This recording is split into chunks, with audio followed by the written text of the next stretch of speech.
원래 선교단체에서 일했을 정도로, 봉사할 정도로 굉장히 신앙이 좋고 꿈도 많으실 테고, 그리고 좋은 분이랑 아마 결혼했을 거고, 그런데 결혼 생활에 성공하지 못하고 이혼하고 또 아이도 하나 있고, 그래서 이른바 싱글맘이 된 거죠. 어떻게 살아야 될지도 막막하고, 또 자신이 자기 볼 때도 좀 누추하고 그런 상황이시라고 그렇게 말씀해 주셨는데, 제가 이야기를 하나 들려드리겠습니다. 이 이야기가 어떻게 들리실지는 모르겠습니다만,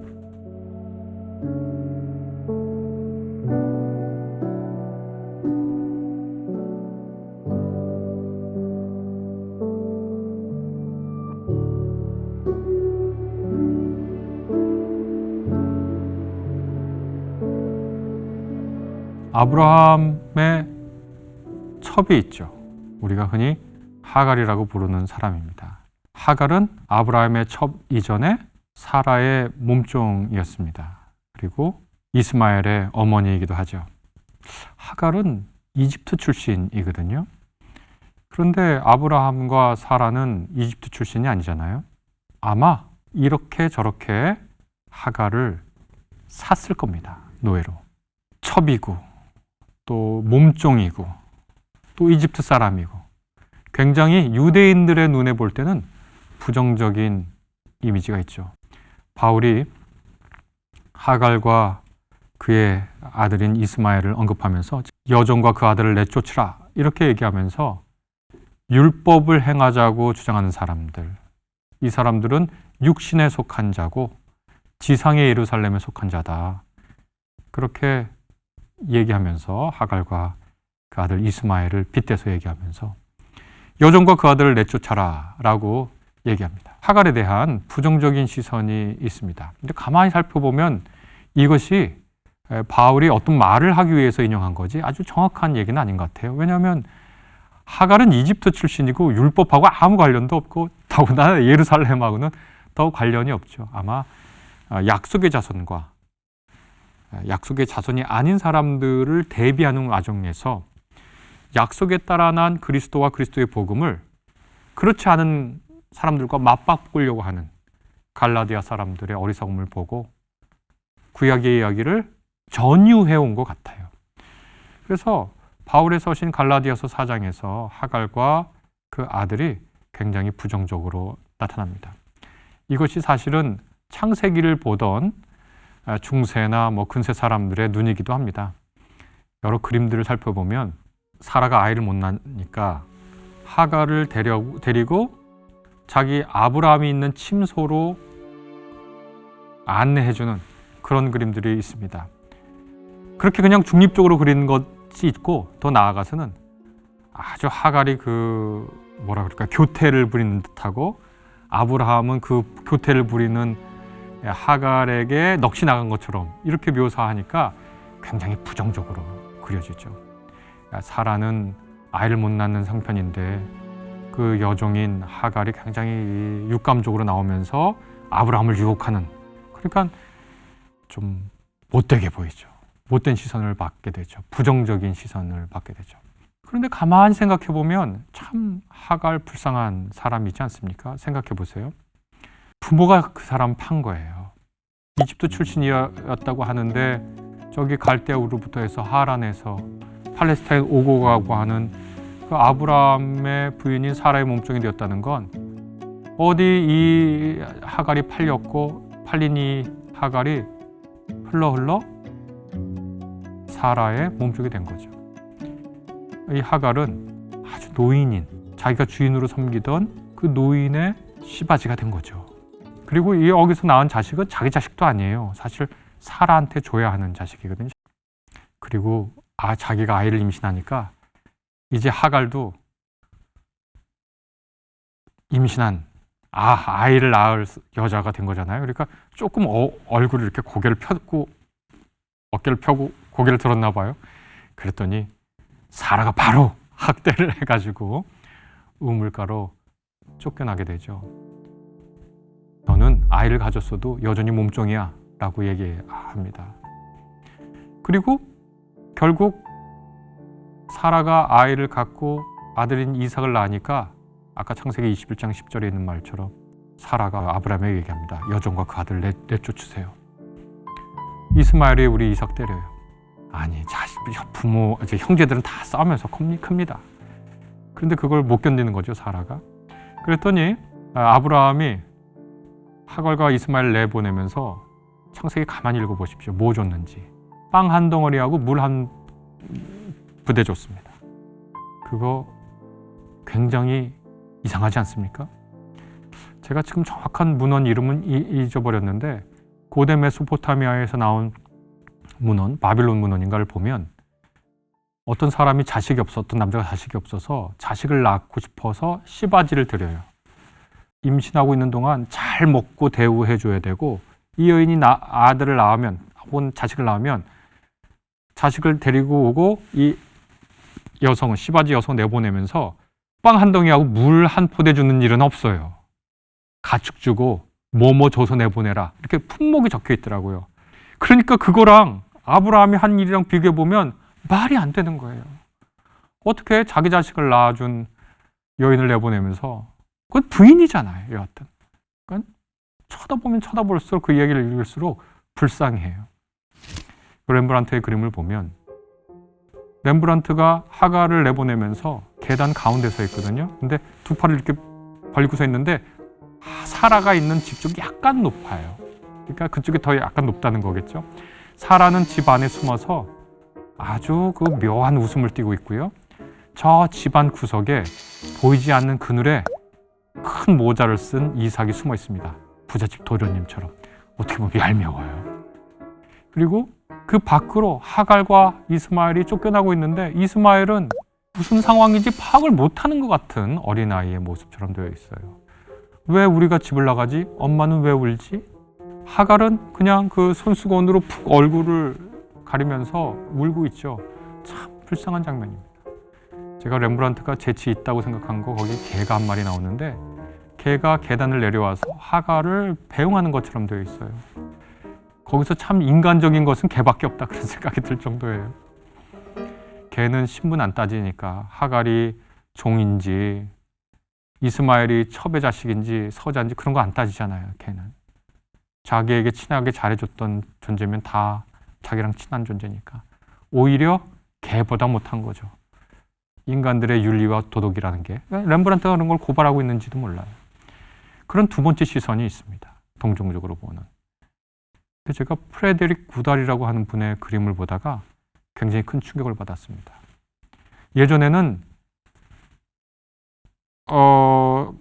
하갈을 좀 부정적인 시선으로 보는 것들이 많았는데, 그림에도 그렇고, 이분 또 한편에는 하갈이 참 불쌍한 존재처럼 보여요. 참 안 됐어요. 인생이 기구하고, 아니 태어나 보니까 가난한 집에 태어나서 조금 자랐는데 엄마 아빠가 자기 팔고 어느 저 부인의 몸종으로 들어가 살았는데 노인네 부인이 되고 애써서 애를 낳았더니 자기 애가 아니게 되는 거지만, 그리고 조금 살만하다 이랬더니 자기를 내보내는 거예요.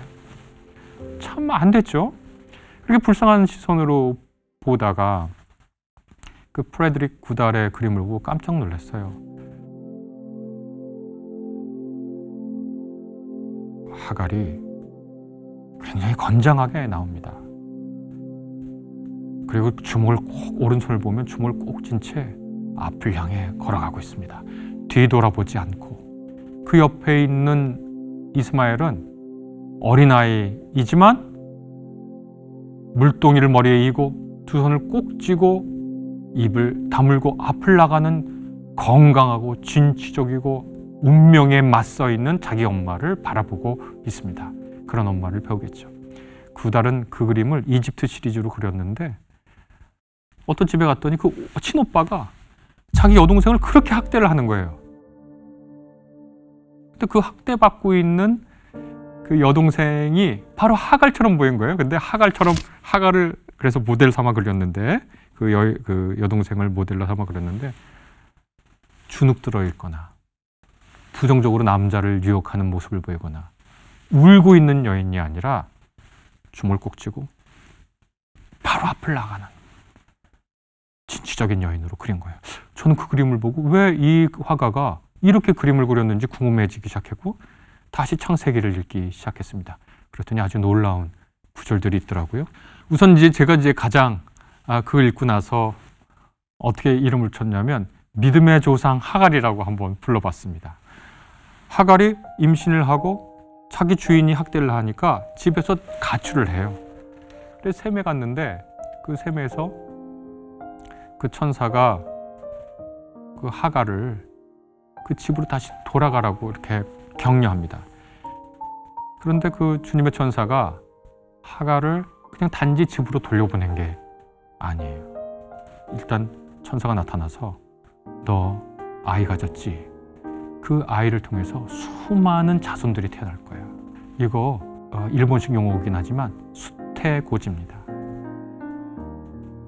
그런 얘기 들은 사람은 우리가 딱 머릿속에 떠오르면 신약의 어머니 마리아가 있죠. 예수님의 어머니 마리아.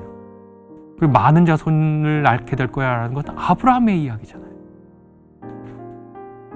그렇게 수태고지를 창세기에서 처음 한 사람, 바로 이 하갈이에요. 그리고 많은 자손을 약속받은 여인은 거의 하갈이 성경을 통틀어서 유일합니다. 이걸 읽자마자 눈이 번쩍 뜨이는 거예요. 그러니까 최초로, 창세기에서 최초로 고통을 받고 있는 사람에게 고통의 울부짖는 소리를 듣고 주님의 천사가 나타난 첫 장면이기도 해요. 사람의 고통의 소리를 듣고, 여기 보면 하갈이 고통 가운데서 부르짖는 소리를 주님이 들으시고 천사를 보낸 게 그때가 처음이에요. 그러니까 하갈은 최초로 고통 중에 울부짖는 그 음성이 하나님께 상납돼서 하나님이 응답하셔서 천사를 보내셨어. 하갈에게. 그리고 말해, 너 아들 낳을 거야. 이름 뭐라고 얘기하고 너 많은 자손을 그 이스마엘이 갖게 될 거야. 그렇게 얘기합니다. 그러니까 너무너무 아주 충격적인 얘기예요. 그리고서 어떻게 얘기하냐면 내가 여기에서 나를 보시는 하나님을 뵙고도 이렇게 살아서 겪은 일을 말할 수 있다니 하면서 자기에게 말씀하신 하나님을 보시는 하나님이라고 이름을 지어줍니다. 엘로이라고 합니다. 보시는 하나님. 이거 그냥 그런가 보다 생각할 수 있지만 이거 굉장히 충격적인 얘기입니다. 성경을 통틀어서 하나님의 이름을 지어주는 사람은 없어요. 그런데 함부로 하나님의 이름을 지어줬다가는 큰일 납니다. 어떻게 하나님이 인간이 지어진 이름에 묶입니까? 그런데 하나님이 이거에 대해서 뭐라고 꾸짖지 않으셔요. 오히려 이 이름 붙인 걸 수용하시는 것 같아요. 우리가 이름을 갖고 살다가 연인이 되면 연인끼리 서로 애칭을 지어줘요. 지어주는 사람도 있고 아닌 사람도 있지만 애칭을 지어주는 건 뭐냐면 난 너에게 특별한 관계에 있다는 걸 알려주는 거예요. 나는 너를 나만 이렇게 부르는 거예요. 그러니까 굉장히 특별한 관계에 있는 거죠. 하갈이 하나님에게 이름을 불러드려요. 엘로이. 주님은 보시는 하나님입니다. 성경 다 통틀어서 이렇게 하는 사람 거의 찾기 어렵습니다. 그리고 나서 더 뭐라 그러냐면 하나님이 자기를 만나주신 그 이름, 셈의 이름을 짓습니다. 부엘라 헤로이. 그래서 나를 보시는 살아계시는 하나님의 셈이다. 이거는 어마어마한 얘기입니다. 이것도. 왜냐하면 여러분 야곱의 우물이라고 하는 거 아시죠? 사마리아 여인과 수가성의 사마리아 여인과 예수님 만나서 어디서 만났냐? 야곱의 우물가에서 만나요. 어떤 한 우물이나 셈이 누군가의 이름으로 되어 있다는 건 그것은 족장이라는 뜻입니다. 그쪽이 지도자고 기원이 되는 사람이라는 뜻인데 하갈이 그 셈의 이름을 지어주고 부엘라 헤로이, 나를 보시는 살아계신 하나님의 셈이라는 이름을 지어줘요. 믿음의 조상이에요. 너는 너를 통해서 많은 자손이 날 것이다. 셈이 있고요. 더군다나 하나님의 이름을 지어줘요. 그리고 물론 이 자손이 어떻게 살아가느냐 이렇게 얘기할 때 많은 다툼이 있을 거야. 그렇지만 어엿한 하나의 민족을 이뤄 살아갈 거라고 그렇게 약속을 해줘요. 학대받고 도망간 부엘라 헤로이 그 셈에서 그 약속을 받고 하갈이 다시 자기를 학대해서 자기가 도망쳐 나왔지만 아브라함과 사라의 집으로 돌아갑니다. 주님의 천사는 그냥 학대받는 곳으로 참고 살아 하고 보낸 게 아니라 약속을 주고 그곳으로 보내는 거죠. 그리고 나서 보니까 그리고 다른 참고 문헌도 찾아보고 제가 오랜만에 히브리어를 찾아가면서 읽어보니까 상당히 재밌더라고요. 사라는 여종과 그 아들 내쫓으라 그렇게 했지만 아브라함은 그 말을 듣고 내쫓은 게 아니라 하갈과 이스마엘을 내보냅니다. 내보낸다 라고 하는 그 쓰인 그 동사, 히브리어 동사는 출애굽기에서 모세가 파라오에 가서 하나님께서 말씀하십니다. 내 백성을 내보내라 하는 그 동사랑 똑같습니다. 이집트에서 히브리인들이 그들의 고통의 소리를 하나님께서 들으셨다라고 하는 그 들으셨다라는 고통의 소리를 들으셨다라고 하는 그 단어하고 하갈이 고통 중에 하나님께 고통의 소리를 냈는데 하나님께서 들으셨다라는 단어랑 같은 히브리어 단어입니다.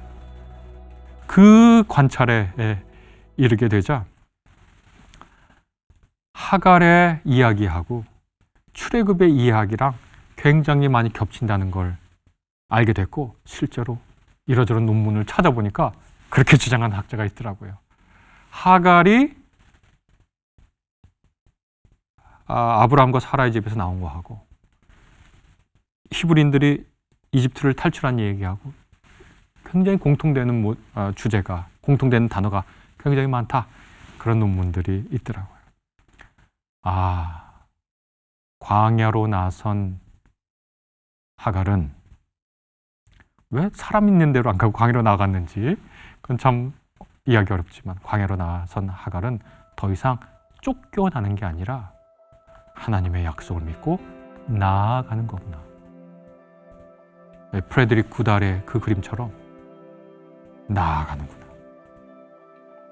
그러니까 그림을 그리려면